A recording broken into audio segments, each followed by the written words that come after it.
Hello, Hello, hello. can you help me? I want to interview you in this setting. Actually, I want the children to know what was the life of early people. Of course, I'm ready. Start with your questions. What did the early people do?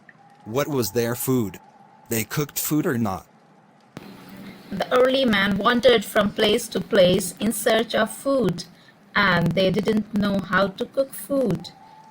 They collected whatever they got from Mother Earth, like roots, tubers, fruits, seeds, whatever. They tasted everything, they observed everything around in the forest, and whatever they found fit to eat, they ate it. So, fishes, roots, fruits, nuts, tubers, all this was their food, and they used to eat them raw. How did they start a settled life?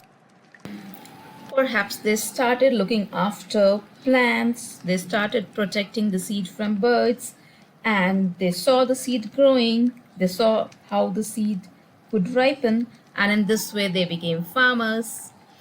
Along with this, they also observed the animals. The dog was the first animal to be tamed, and they also started keeping the animals who were very, very gentle, like the sheep, goat, and cattle, and this is how they became herders and life progressed. Ooh, I see. Yes, for hunting as well as for farming, many tools were used. These were made of stone, bones, and wood.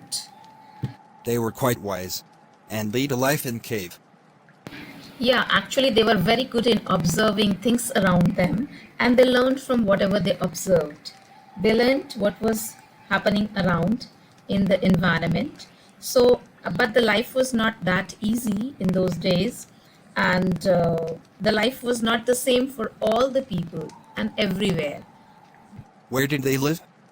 For all the time, man didn't live in cave. When life progressed, they built pit houses which were dug into the ground with steps leading into them. This type of huts can be found in Burzahom in present-day Kashmir. In early period, men even they knew how to weave clothes, and they know they were growing cotton, but everywhere it was not done. So this was all about the life in those days. What about death? At some places, people were buried with the things they used in their life. Even they were buried with goats, which were probably meant to serve as food in the next world. That's all. You gave a lot many informations. Thank you so much. Okay, but lately they have learned to make fire. Perhaps they would have observed the lightning that might have struck a tree, and from that they came to know about the uses of fire and they started cooking and having food. That's all. Bye bye.